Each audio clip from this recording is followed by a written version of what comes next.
progress to flashover, you'll see the later stages before the window fails. You see the heat kind of stain, the smoke stain on the window.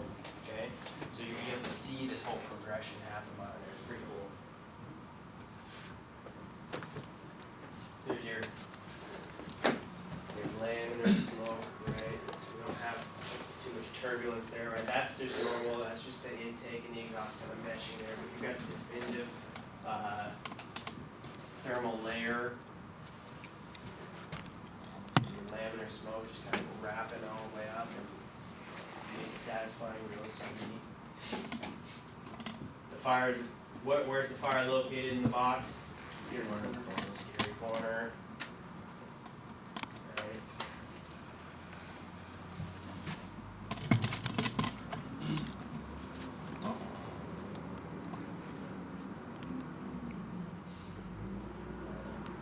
Okay, so it's that plume flame is hitting the ceiling. It'll start bending where? Where's the low pressure? Yeah, where's low pressure? Left or right? Left.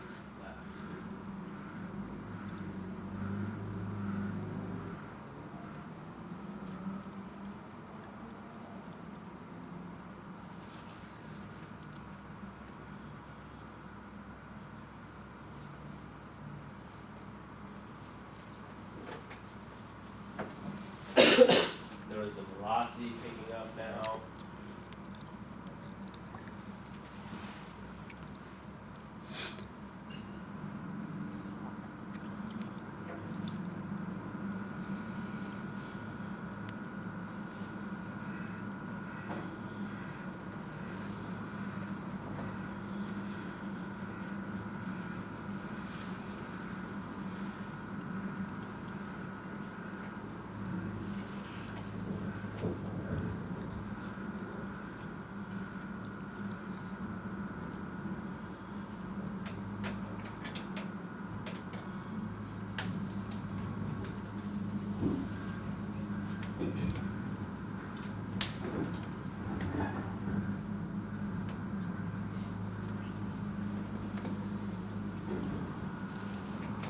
You guys start to see some of that moisture building up on the window.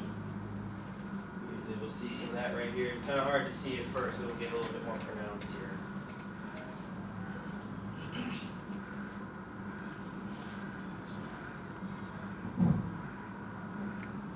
And it'll look like streaking. Okay, the moisture will beat up and start streaking down the window.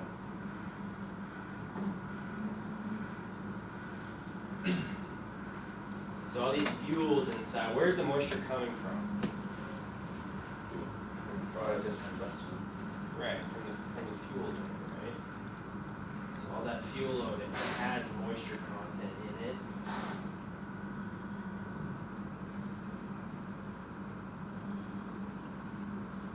So now you can see like this section right here. See that streaking going on in that section. It's a little bit more cloudy to the sides. Okay, it might be better if I blow it out. But did that help you guys? Are you guys good?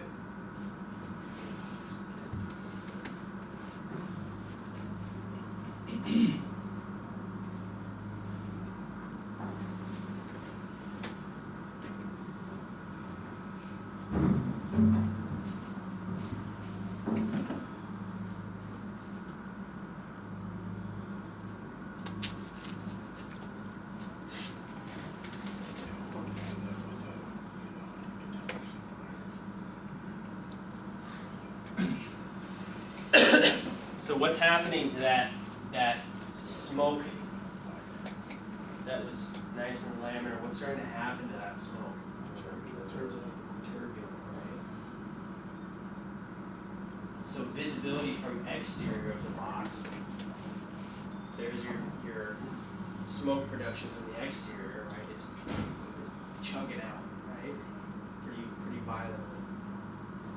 So it's starting to tell you where you're at on that growth curve. You're starting to get closer and closer to that flashover point, right? Inside the box, here's where your conditions inside the box. Now we've got some more pronounced streaking there in the window. Everybody see that? as that smoke gets darker, right, what's that darker smoke telling us? More and more and more that wall, that OSB on the side is starting to get involved. We're starting to get more of an incomplete burn. It's not burning as clean. See those drips? And that's really pronounced. Okay, look at that overhead. There's your gases burning right there.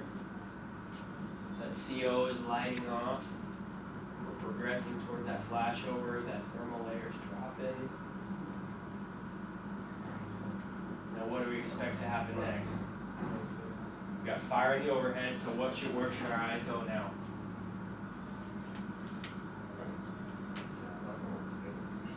We got fire in the overhead. Where are we expecting the next significant events to start taking place? The floor, right?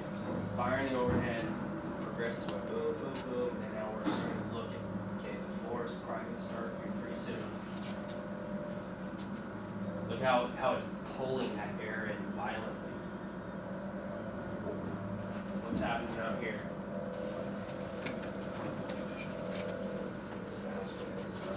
This vent point ignition as we go, and we'll come back and forth as it goes between rich and lean.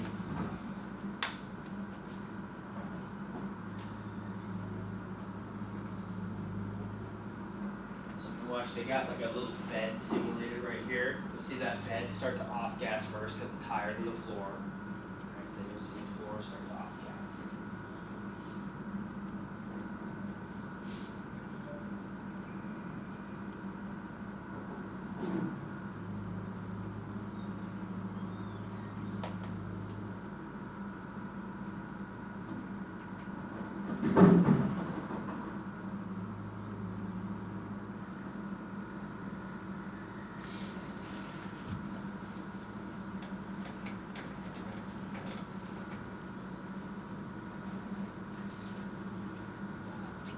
Pretty good sized ventilation opening for what the box is, right? Remember that ratio, 10 to 15%. I mean, 10 to 15%, which is that normal ventilation for a box, is a lot less than they have here.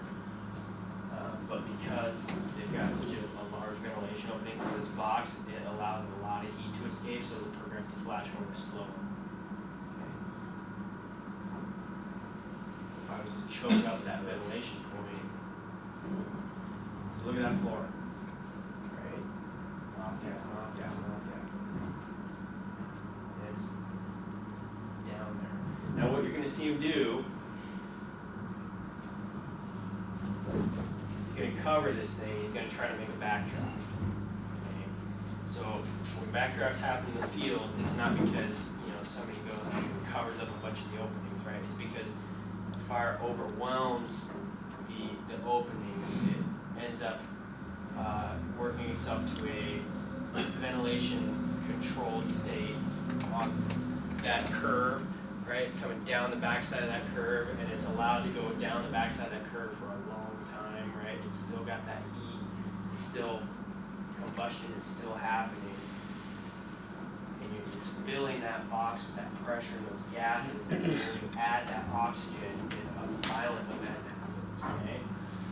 So he's going to cover this thing. The first one he does doesn't work. The second one he does works.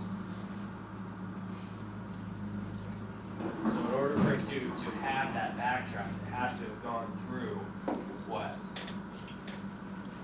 Flashover. Right, it has to be on the backside of the curve.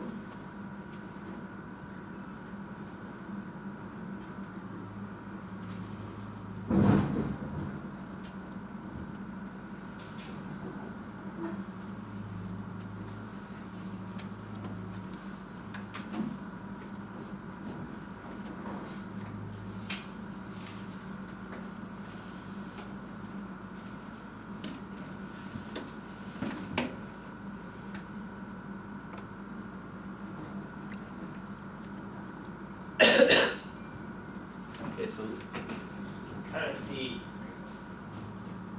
those streaks. Now see how he took away build back up here. He's actually gonna end up having to light it one more time to stuff it out. See those streaks? Are they moisture streaks now? What are they? They're stained now, right? They're cooked on that window. So you're looking at through your life the window there. Right? You get to that 400 range, just below. You look, it's starting to get cooked on there, right? So there's fire behind there, right? There's a good fire behind that window. The window hasn't failed yet. We got to light it. He's trying to create a backdraft, right? So this is in the lab. But all he has to do to light it, to get that much fire again, is just come in with one little lick of flame, and that thing lights off, right? All he has to do is just touch it, boom, it's back to flame on. This next one works.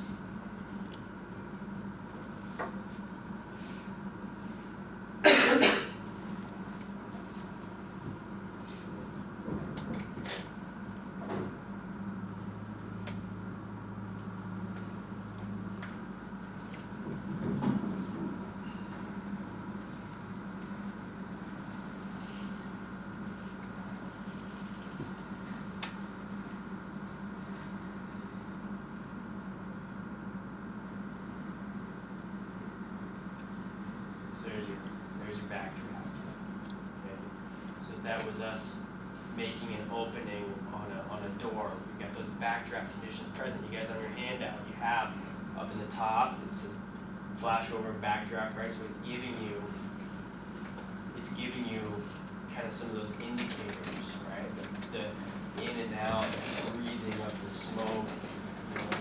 You got some classic kind of textbook signs of backdraft, right?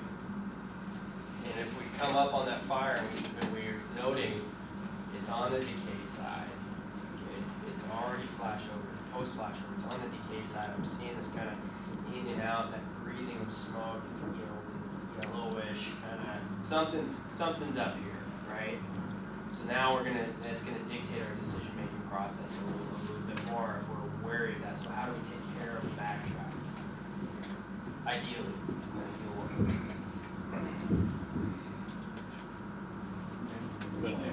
vent high. So vertical ventilation, ideally. Where do we not want to be? If we're suspecting backdraft conditions, where do we not want to be? So, I mean, you guys just watched it, right? Don't stand in front of the front door.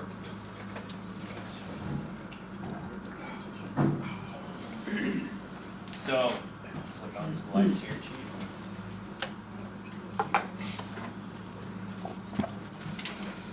All right. That's pretty much it. We're got out there. You guys have any questions? That last little demonstration was great because one of the labs that we're going to do, and I don't know how much you guys got up at the academy, but one of the labs we're going to do on Wednesday is going to be our engine company door procedures. And so one position is the nozzle person position, and that's the one that we need you guys to be experts at when you get out into suppression. But the other position is the guy that's checking the door, and we're going to have you guys doing that as well. And these guys will be rotating through and demonstrating that for you and practicing it themselves. And we talk about the 4 L's. Did you guys get that up at the academy? Did you get a chance to practice it in some good fire rooms? So that video was a great demonstration of some of the stuff that we're looking for, right? When we talk about location of the fire and lift, finding out where the room thermals out, and then once we've gone and swept for life, got an idea of the location, maybe of the fire, the layout of the building, we come back and then we look and see where is it at now? Is it getting better? Is it getting worse? And that refer back in your mind when we're doing that. Imagine that video, and then on Wednesday we'll present you with some more fires where you can look and see what's going on in that box and do those 4 L's in that door check. One thing I wanted to ask you too about, Jay, was in your experience and in your teaching, have you typically been reading heat in smoke, or have you been reading heat on doors? What do you find that the instructors that you've gone and learned from are teaching? Using it in smoke, because know, with the door, we've got,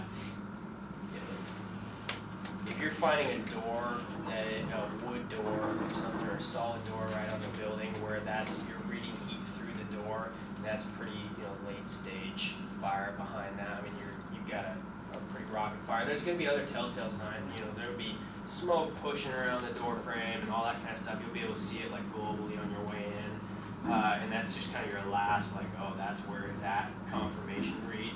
But the smoke. So one thing that'll change. That's why I want to emphasize that heat read it's a rate of change thing. So if it is a wet heat, okay, if it is a wet heat, like we've been flowing water or something like that in that environment, it's going to change how that read feels on my hand a little bit. Okay, so a dry heat's going to feel different than a wet heat read, and I need to kind of factor that in that, a wet heat read, I might hit like 325, and if it's a wet heat, right?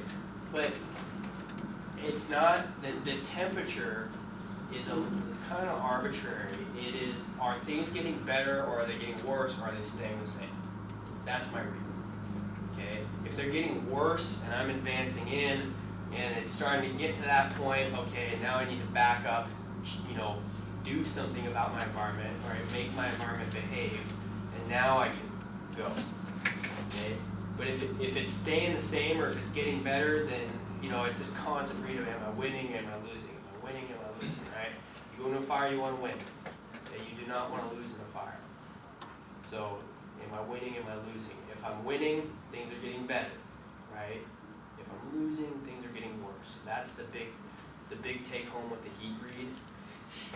And like Chief said, you guys are going to be doing a bunch of heat reads. It'll be awesome for you guys. You guys won't get. I don't know what your heat read classes were at the academy. It's changed a lot since I went through, so I don't know. But I don't know what your guys' base is really. So. Did any of you guys ever find an involuntary reaction? It's pretty high most of the time. You can get way up there. Yeah, there wasn't a whole lot of. Get way up there and then your hand jerks down involuntarily, or get way up there and be like, I can't reach any higher. Yeah. okay. A lot of the entrances we made were pretty far away from the fire. Yeah. So we were pretty distant from a lot of the heat. Yeah, and then you remember the video that I showed you guys at lunch one week, That was different than where there what we was experienced. fire right here and guys were finding Yeah. where that felt? Yeah. Well, I Okay. know, like their fuel loads that they're using up there are pretty tiny now. Not that it's like like a man competition. I can find the biggest fuel load in there, right? But it's like there comes a point where you need to fight a fuel load, a fire that is realistic comparably to the fire that you're going to see when you hit the company, right? Or else it's like, why bother with an unrealistic fire? Because it's creating RPD slideshows in your head that are unrealistic. So if they're using that stuff, they're having you guys read that heat, and it's just like, read the heat in the room. You go in there, right? Well, that's good. That's a good slideshow to keep in your mind because I didn't hit it, so that means this is a good environment. We're going right. We're a go right now.